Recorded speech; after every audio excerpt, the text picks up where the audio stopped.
Okay, so welcome everybody back in the main room. In our group, we were completely unready with our discussions, but I don't know how it was for the other groups. So I think we just take time now to have a kind of plenary feedback on the discussions and have some final conclusions at the end. What I think Alex meant was we were cut off because we were still discussing, and then the next thing we know, we were shut out. And poor Angela was in the middle of a statement and she disappeared. It was a very vigorous discussion. Let's put it that way. And I have to say, we had really good input from the group. It started with a discussion about, when do you celebrate? Is 70% vaccine dissemination something to celebrate? We know we get impact even with a 50% vaccine dissemination. We need to have much greater motivation from those who are part of the vaccine program to keep pushing to reach the WHO goal of 90%. And so there were questions about how to do that, what are the issues, and so on.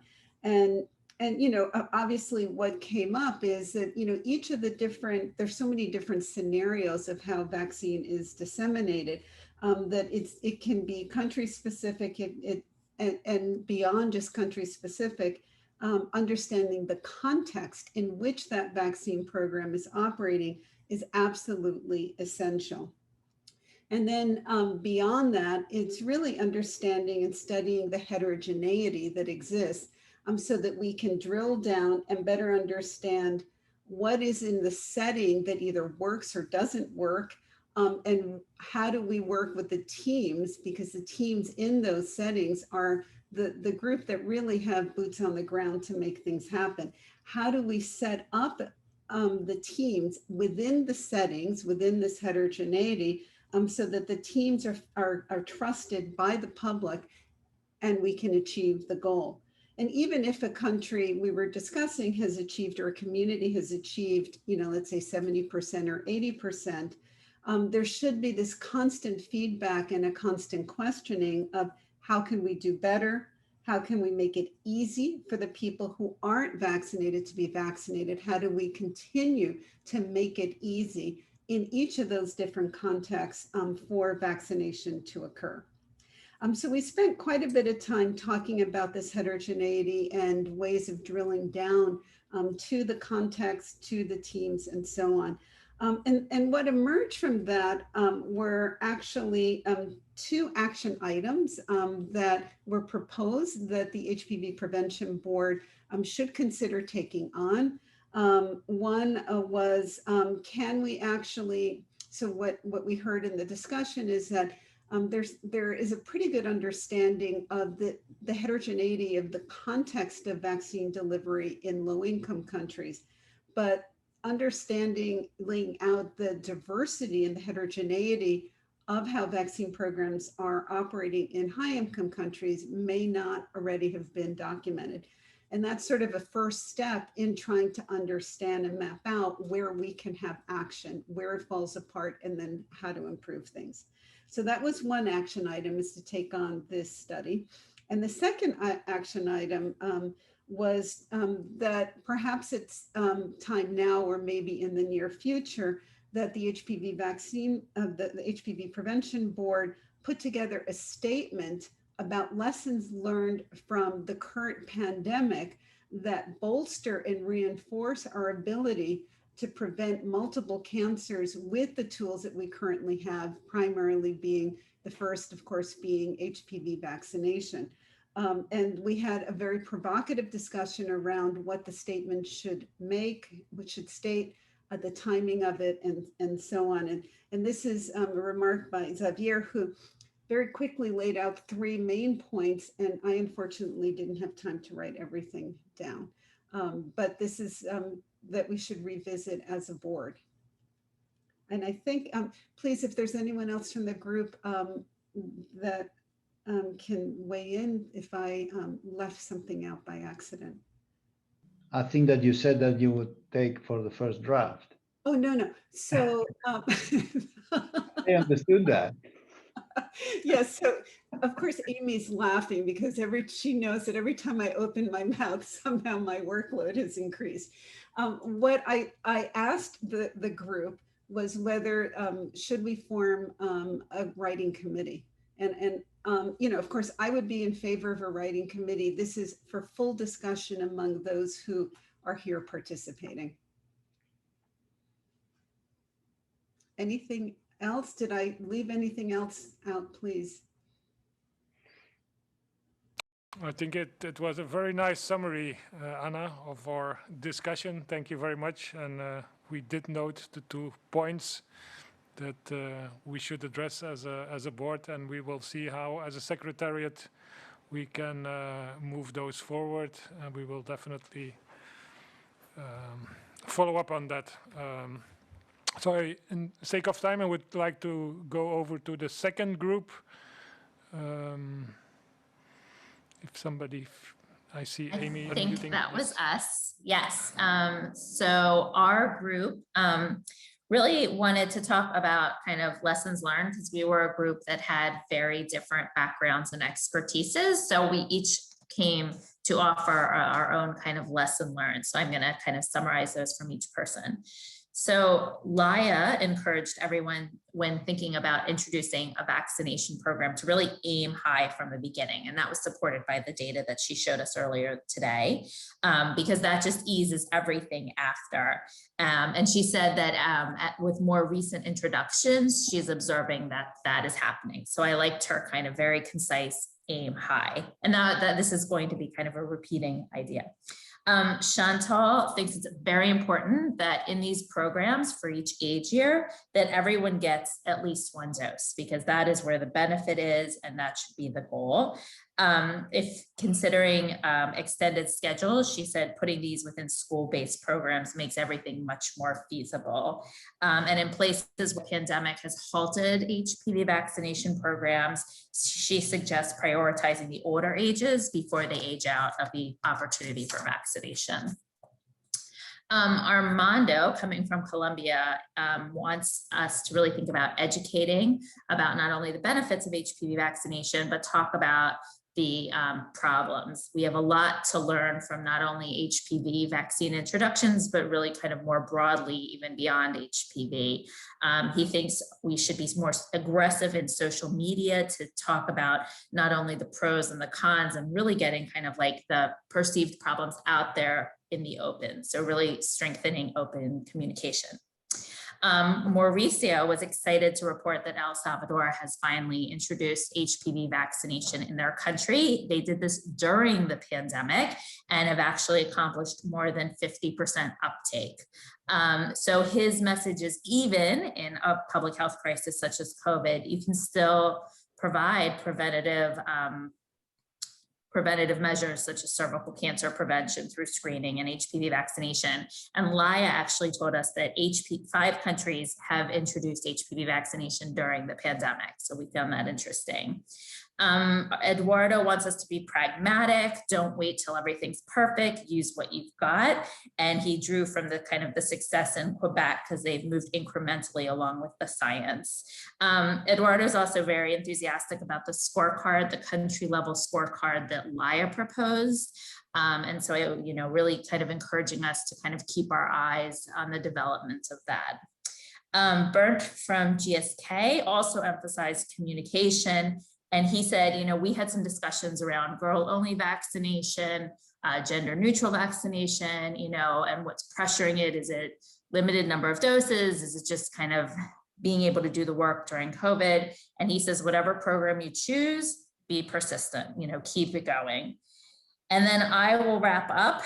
And since I spoke about 1 dose today, my lesson learned would be, after a decade of trying to kind of show the research community that there's a promise here and that it might work, and the data coming out saying it looks like it might even just be as good as 2 or 3 doses, I want to kind of caution that it also doesn't need to be as good as 2 and 3 doses. And before the data come out, we might want to even pre-specify kind of what those benchmarks should be, thinking especially about herd immunity, because it's a high bar to say that one has to be exactly the same as two. And I still think one can be a great public health intervention, even if it's less efficacious than two, because if you vaccinate enough people and you have herd immunity, that'll do the cleanup for you. But I think that thinking really needs to happen before we see the data, because then it'll just feel like our community is kind of backpedaling into it. And that's not, I think, how we want to set ourselves up. Anyone from my group want to chime in? I'm sorry if I misrepresented any of your comments or left something out.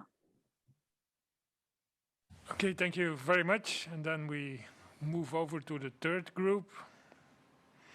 Yeah, so in our discussion, we the common theme throughout the discussion were kind of how COVID has affected HPV vaccination.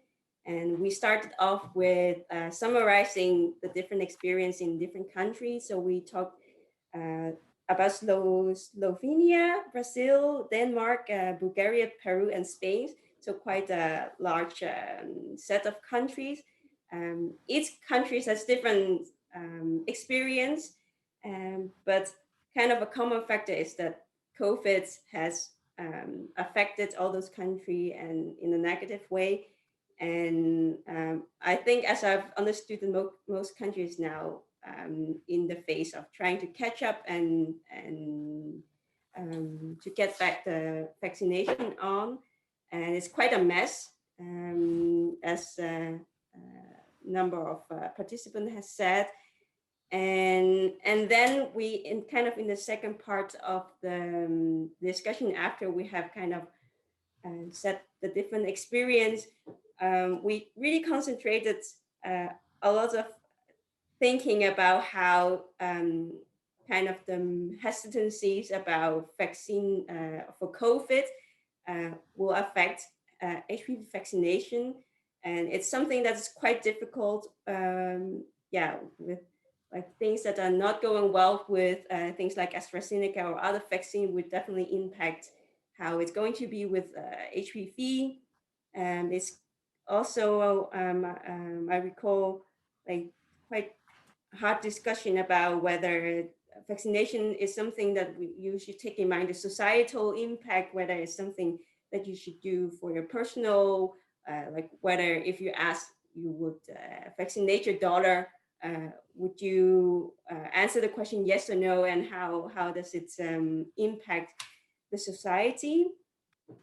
And also like political, like statement, personal statement of political leaders, well, like for example, what Merkel will say about vaccination, whether she gets vaccinated or not, will also play a big role. So I think we can kind of summarize that whatever happens to COVID would definitely have a big impact of HPV. That's what I can recall. Other people from my group that want to. Thank you, Irene. I think you did a great job. Maybe just to emphasize that there was quite an intense discussion about this individual approach versus public health approach, and how the decision within Europe, with many countries, each one of them taking a different decision, it's going to affect the trust in the decisions of vaccination and what we do when we are confronted with side effects. It's a pity that in Europe we managed initially to be together to acquire vaccines, not as many as we needed, but at least we were all together. But now we are all splitting in the decisions of what to do with when we encounter a problem. And I think we all perceive that this could fight back to catching up with other programs. Although we had fantastic figure from Denmark that the cohort of 2008 had an 85% coverage of the vaccine, and they are doing very well. So mixed feelings in Europe, and we need to emphasize the need to work together and like HPV board can help in bringing a lot of influence to Europe. That would be great. Thank you, Irene. Are there any questions, comments from the audience on one of the three feedbacks we heard from the different groups? If not, I think it's 5 minutes before we scheduled to close the meeting. So I think we had a very interesting day.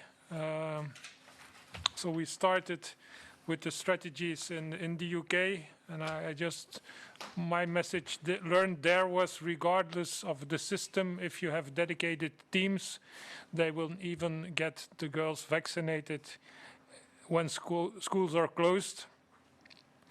I think also we had a very good update on what is happening in the US, and I think the experience from Colombia was also very important to share.